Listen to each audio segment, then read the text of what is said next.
इस्लामाबाद ने बलूचिस्तान को समझा ही नहीं। जंग में कौमें तरक्की नहीं करती, खुशहाली अमन से आती है। चाहता हूं सब अपने घरों को आ जाएं। आसिफ जरदारी का तुर्बत में जियालों से खिताब। कहा सूबे की तरक्की के लिए बलोच अवाम का ताउन चाहिए।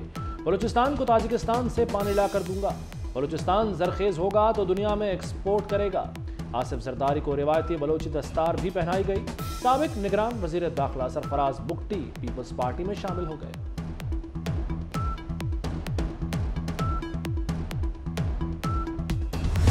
RTS बंद करवा के जो हुकूमत लाई गई थी, क्या वो एक मोटरवे भी नहीं बना सकी? किसने कराची में अमन कायम किया, दहशत गर्दी को खत्म किया? तो हमें कह देते हैं नवाज शरीफ ने अमन कायम किया, नवाज शरीफ ने अमन कायम किया।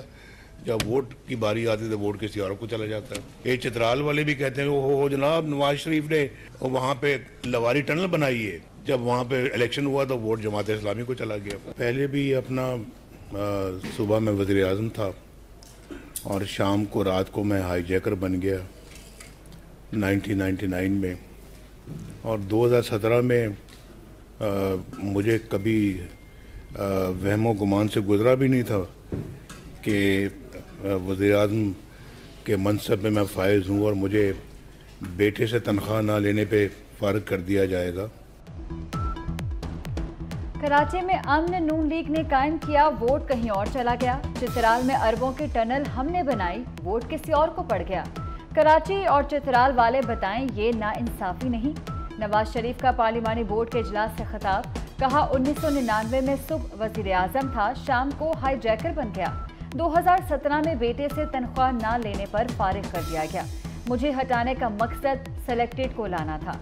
RTS बिठाकर जो हुकूमत लाई गई वो एक मोटरवे भी ना बना सकी। मैं चाहूँगा कि तमाम सियासी जमातें, तमाम इस मुल्क के सूबे से ताल्लुक़ रखने वाले तमाम तबके जो है, हम सब मिल के इस वक्त जो मुल्क के मसले हैं, जो मुआशी बहरान से हम गुजर रहे हैं, ये पाकिस्तान की तारीख़ में इतना बड़ा मुआशी बहरान हमने कभी देखा ही नहीं है। इससे निकलने के लिए मेरा नज़र में, मेरा ख्याल में हमें कुछ नए कदम उठाने पड़ेंगे। एक नया सियासत मुतारफ़ करवाना पड़ेगा। इंतखाबात में लेवल प्लेइंग फील्ड मिली तो सरप्राइज देंगे।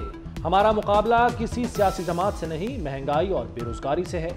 मियाँ साहब का पहला दौरे हुकूमत किसी आमरीत से कम न था। बिलावल भुट्टो का हुकूमत बनने पर सबको साथ लेकर चलने का अज़्म। बोले मुज़ाकरात के दरवाजे खुले हैं, हुकूमत बनी तो सबको साथ लेकर चलेंगे।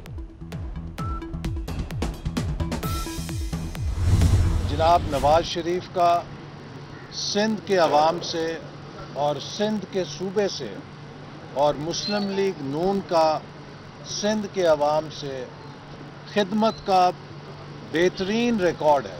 2018 में टेंडर कर दिया गया और अगर मुस्लिम लीग नून की हुकूमत को निकाल कर अनाड़ी मुसल्लत ना किया जाता तो 2020 तक हैदराबाद सक्खर मोटरवे भी मुकम्मल हो जाती। एहसन इकबाल के सिंध वालों के लिए मनी बैक गारंटी। बोले वोट दिया और खिदमत ना हुई तो हर सजा कबूल है। अवाम पंजाब जैसी तरक्की चाहते हैं तो नून लीग को आजमाएं। बहुत सी जमातें नून लीग से एडजस्टमेंट चाहती हैं। अनाड़ी मुसल्लत ना किया जाता तो 2020 तक हैदराबाद सक्खर मोटरवे बन चुकी हो।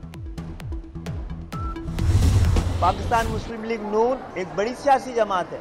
सीट एडजस्टमेंट का जहाँ तक मामला है, मैं ज़ाती तौर पे समझता हूँ ये आपके वोटर के साथ ज़्यादती होती है। ये ताउन की राहें हमवार हुई हैं, एक दूसरे से बात करने का आगाज़ होना चाहिए था। इस बात की गुंजाइश है कि हम एक दूसरे से ताउन करें। MKM ने नून लीग से सीट एडजस्टमेंट की तरदीद कर दी।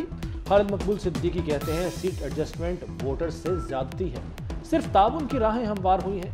MKM के सिंध इलेक्शन कमिश्नर पर तहफ़्फ़ुज़ात बरकरार। सियासी लोगों की तैनाती इलेक्शन के खिलाफ साजिश है। इलेक्शन कमीशन में PTI इंट्रा पार्टी इंतखाबात से मुतल्लिक फैसला महफूज। PTI वकील बैरिस्टर अली जफर ने कहा जब बिला मुकाबला इंतखाब हो तो वोटिंग की ज़रूरत नहीं होती। आम इंतखाबात में भी लोग बिला मुकाबला मुंतखब होते हैं। बानी रुकन अकबर एस बाबर की कड़ी तनकीद। कहा तहरीक इंसाफ की नाइंसाफी के खिलाफ लड़ते रहेंगे। PTI वकील ने तस्लीम किया कि पार्टी प्राइवेट लोगों की मलकियत जमात है। तहरीक इंसाफ की कटी पतंग को करोड़पतियों ने लूटा।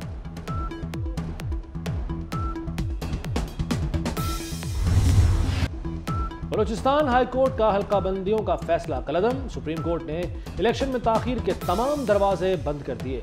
हल्का बंदी पर एतराज के खिलाफ इलेक्शन कमीशन की अपील मंजूर। अदालत ने रिमार्क्स दिए, इंतखाबी शेड्यूल जारी होने के बाद हल्का बंदियों पर एतराज नहीं उठाया जा सकता।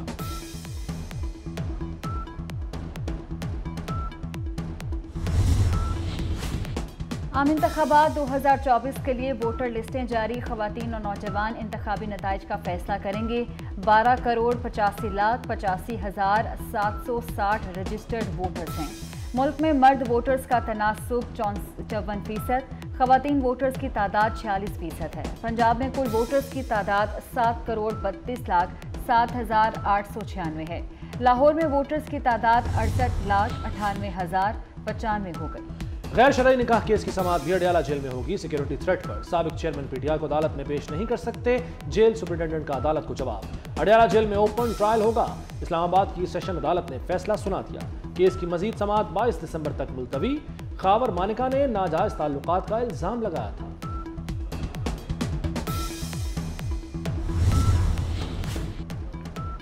9 मई के वाकयात में मुलव्विस 18 इश्तिहारियों के शनाख्ती कार्ड ब्लॉक। मुराद सईद, आजम सवाती, हम्माद अजहर, असलम इकबाल, करामत खोकर शामिल। अली अमीन गंडापुर, वासिक कयूम और जमशेद चीमा के शनाख्ती कार्ड भी ब्लॉक। पुलिस हुकाम के मुताबिक मुल्जिम ATC में पेश हुए बगैर कानूनी हकूक हासिल नहीं कर सकते। लाहौर सर्विसेज अस्पताल में सेहत की बेहतरीन सर्विसेज। मोहसिन नकवी ने कमर कस ली। जदीद operation theatre, central oxygen supply unit बनेगा। पानी और सीवरेज की तमाम लाइनें तब्दील होंगी। 3.5 अरब लागत आएगी। दाता दरबार अस्पताल का इंतजामी कंट्रोल महकमा प्राइमरी हेल्थ के सुपुर्द। तिब्बी सहूलियात के लिए 60 करोड़ रुपए तलब। तहसील हेडक्वार्टर्स अस्पतालों की भी अपग्रेडेशन होगी।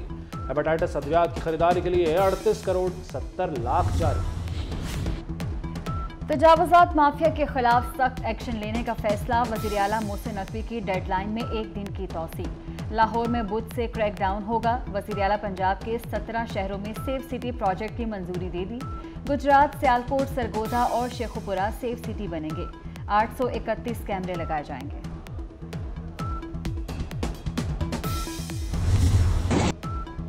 इसराइल की जारहियत का सिलसिला जारी। जबालिया कैंप और अल नसर अस्पताल पर शदीद बमबारी। 24 घंटे में सहाफ़ी समेत मजीद 105 फ़लस्तीनी शहीद हो गए। शोहदा की मजमूई तादाद 20,000 से तजावुज़ कर गई। कमाल अदवान अस्पताल के मुहासरे और इलाज की सहूलियात न मिलने की वजह से 8 मरीज दम तोड़ गए। इसराइली फौज ने नुरुशम्स कैंप पर भी धावा बोल दिया। एम्बुलेंसों को भी कैंप जाने से रोक दिया।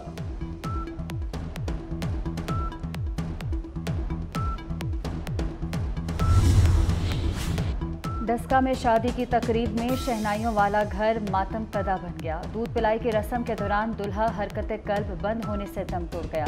तबीयत खराब होने पर अस्पताल ले जाया गया, लेकिन डॉक्टर्स ने मौत की तस्दीक कर दी।